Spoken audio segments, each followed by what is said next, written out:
Hello, everybody. Sorry, the other one was interrupted because I have network issues. I just wanted to say, I mean, if you can hear me, tell me because I mean, like the place is kind of noisy. But regardless, um, it is very unfortunate that Gambians have gone down this route where every protest for them sort of represents chaos, represents violence. That some people who are considered educated in this country will go down the route of, this very disheartening, very discouraging, sort of move, to make everybody who rise up to show some sort of grievance as a violent person. But let's trace the history of, let's say, protests in recent times in Gambia. Who have you seen in Gambia who, have you seen in every protest in the Gambia, most of them, what you see, the violent ones are not the protesters. You see Solo Sandem, Usainu Dabo and Co. when they went out, April 10 and 11. Who were the violent ones? Faraba, who were the violent ones? Who killed? It wasn't the people. It was the state that killed.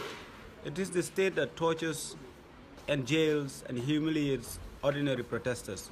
So I think when you're going to address the issue of violence and protesting, I think you should talk about the state. Everybody should be warning the state to say, listen, I don't think this time around, let these people go and do it in peace. But it's just so sad that, we stoop so low because of partisanship or whatever affiliations we have going on. And unless we change this narrative, unless we understand that every human being, regardless of what social class they come from, regardless of whatever conditions they come from, have the right to express their grievances against what they feel is not right. And what you feel is not right and what the next person feels is not right is very subjective to those people's realities. So I think we should talk about that. We should be very realistic.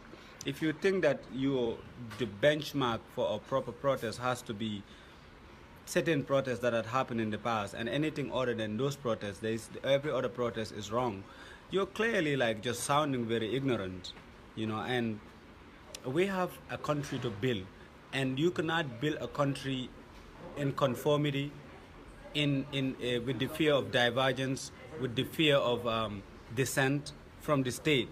But if you think you can keep pushing this, to keep exonerating every other move the government makes, that they are trying, this trying ethos, this trying narrative we got going, this the government, they're doing something now, they took responsibility, they started a commission of inquiry. What we are trying to do with this protest is to tell the government that you have to take us serious, that you should not wait until people die for you to act. You don't have to wait for properties to be destroyed for you to act. You don't have to wait for people to go to jail for you to act. We are saying every time people rise up and say something, give them a listening ear. This government shouldn't be a crisis response only government. Every time crisis happens is when we hear our president, is when we hear our government, is when they start being proactive. They should be proactive when the peace is maintained, when there is peace, when there is balance, when there is no sort of crisis. But you cannot have a government that only responds to the masses of the people when there is chaos, when there is killings and what is not supposed to happen in the first place. And for people who say that we are attention seekers, fine. I'll take the insult. I'm seeking attention, I'm seeking the attention of the government of the Gambia to listen to us. That's the type of attention seeker I am. So yeah, you can go ahead and call us attention seekers. It's not a problem. Because the aim of the protest is to gain the attention of the government, to take us seriously, to take Gambians seriously. Don't take us seriously until, don't make it so that you only take Gambians seriously when something happens. So this is our call. Our call is simple. We cannot keep waiting Oh, every time something happens is when the Gambia government rises and do something, and then they're easy. Why are you guys so easy to please? Why are Gambians so easy to please? They do a little something, and then you're like, oh, it's fine now. We can go back, and do what we have to do. Why can't we rise up and say, listen, Dafadoy, it's enough. Respect our choices, respect our wishes, respect our aspirations, respect our dreams, respect our lives, and respect our livelihoods. At the end of the day, when there is no dissent, when there is no divergence, when there is no differences of opinion in a democracy, then what happens? You have zombies. Like we are seeing on Gambian social media, people who support a political party or a certain affiliation they have to a certain extent that they are blinded from the truth. This type of groupthink, this retarded mentalities that we have, these backward reactionary arguments that we keep regurgitating over and over. But this is not that time. When people rose up on the 1st of December and voted Yahya Jammeh out, they voted out because they want themselves to be heard. They want a country where they will be respected. They want a country where they will not be killed again. They want a country where they will not have to face repression of the state. So this is what we are saying. The government of the Gambia, as we know it today, has failed Gambians. How can you only respond to Gambians when there is something? When was the last time you heard Adama Barrow speak? When? When the killings happened, right? Over a rehearsed speech that was written for him. No emotions whatsoever. Is this the only time we're supposed to hear a president? Only when something happens? This is not going to keep happening. We cannot keep going like this. We need a government that is responsive. Don't only respond to us when there is a crisis that you want to handle and put everybody in their place. Fine, the IGP resigned. Fine, the government of the Gambia started a commission of inquiry. Fine, the president made a speech. But we are not content with that because we have seen this pattern. It's been a pattern that's been developing. This government only responds to us when something happens that is major. If not, we can complain here. Faraba people have been protesting. Nobody cared about them. They were arresting them. And now the people die, all of a sudden you care too much. You even go and visit them and do Friday prayers there and do a speech on behalf of them, how sorry you are. If you were really sorry, you would have listened to their concerns from the beginning. And this is what we are saying. This is what needs to stop. This government needs to stop responding to us only when there's a crisis. Dafadoy, it's enough. We cannot keep having this. You can call us attention seekers, call us rogues, call us rebels, call us terrorists, call us whatever you want.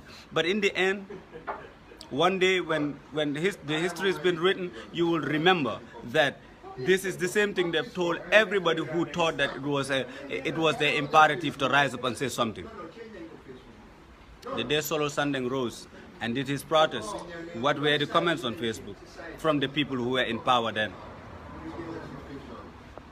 He's an attention seeker. He's just trying to protest because his party sent him out there. When Osenu Anko went, what did people say? What did they say? They said, oh, he just did it, they just because of their party. So you will always have these people. They will come in different ways. They will change with the times. And for Gambians who are saying violence cannot solve violence, since when those peaceful protests translate to violence? This is a very pretty reactionary backward mentality. People can protest very peacefully without nothing happening. This is why they keep killing protesters in this country. Because every Gambians believe that protest equates to violence. That's why the government has the audacity to kill protesters. If you guys don't stop this, they're going to kill each and every Gambian here for rising up to say what should be said. And today, it's us who are your nemesis. Today, it's us who are your enemies. Today, it's us who are the bad guys. Today, we are the ones who are attention seekers. Tomorrow, when you don't check this government, I guess you know how that statement is supposed to end. Call us whatever names you want. But we know that what we are doing is righteous, and we are righteous in our struggle, and we are not stopping. We are going to do what we can do for the homeland. And I'll repeat myself again. We don't want a government that only responds to us and respects us, so-called respect, when there is crisis.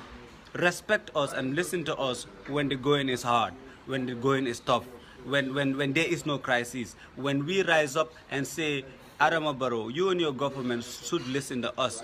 Listen to us. Listen to the people of Faraba. Before this, nobody would die.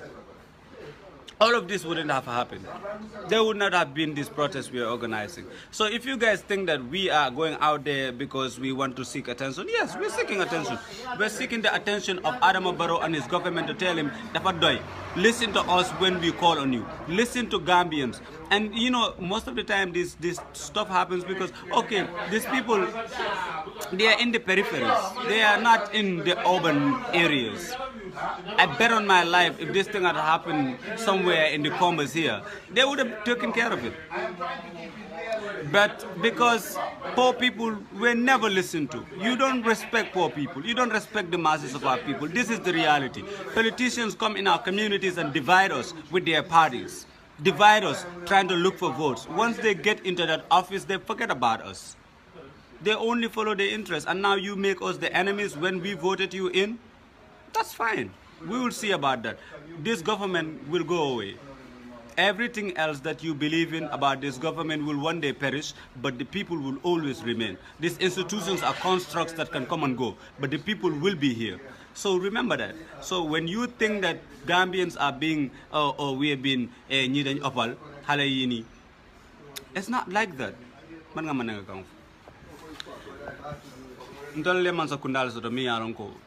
Imam inena buka kuma fo mole inena buka fem moy Adama Barrow bi jang pour que dia mole fanka kuma fo mole mu mi alon ko mo nyanta wala moy la e buka moyal ni la fuka Adama Barrow moy do kuye ke mi alon ka manyana kala ay na e lo aya fo mole ha tenin teng we are sorry ngana nyin nit nak wala nyanta banna jang wo nyanta banna jang na say molla moy kabring e complain foloke ni mole complain okay. From the beginning, Faraba natara nung kabiri complain okay. Anatale itatale ya address. Bi fo mo be fala, mo ta fala. Fo be nyi mimbe be kerim biya be kala te kala. But wala nyanta so nying Africa nying every country in Africa this is the problem. Na politician ol nyim man sakundale ko mo la moy fo ni kuketa because they want to look good. E la fa ke million ko wala ko kodo dila ka bo tubab du anin dula dolto. E ka phone sol dila. E ka wala please they don't Adama Barrow never did that speech for us. He did it for the international community. So, ni Gambian man nyimbula, ete nyim politician ol kana jande eta molla sadel to ye fangol nyininka ye la cartel nyininka ni cartel so ni parte boriete la hajol. Saying ndol beson ni dara ndol la katula nyo kelalaje ndamu nyinnate ndamu patikare ndamu patikare albert mbetara nyina kono ngatara nying doya kono ngatara nying ku sifa kono ni mudumale men nyimban mudumale nyimbe banna coming yetara sade banko ka miyanon ko etol la manzo kunda buke la moy foni kuket fo mo fata anum bi nin tol wala nan kata ngana balanda eta ninga tandila ko alnyanta kan la moyle just because we are poor people, just because we are ordinary people, just because we are young people doesn't mean that you don't have to listen to us. Listen to Gambians before it gets too late, and that's what we are going to say. So Gambians, remember that. We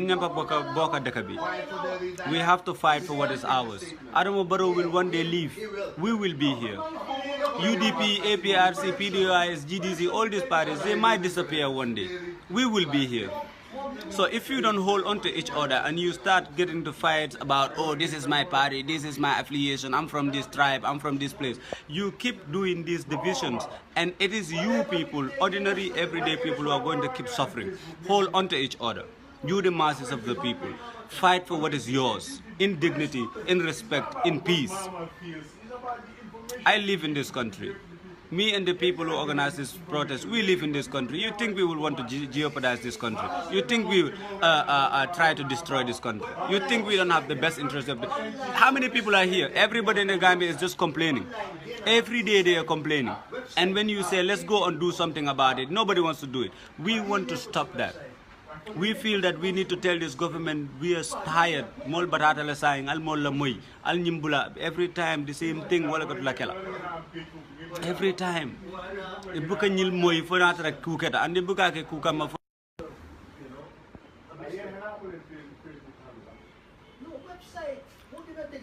Hello. So yeah, sorry I had a minor interruption. So this is all I want people to know. When there is violence in every protest in the Gambia that had happened, it usually 99% comes from the state, not from the people. Have good assumptions of the people, not try to demonize them. Thank you very much and see you on Sunday. All power to the people. God love.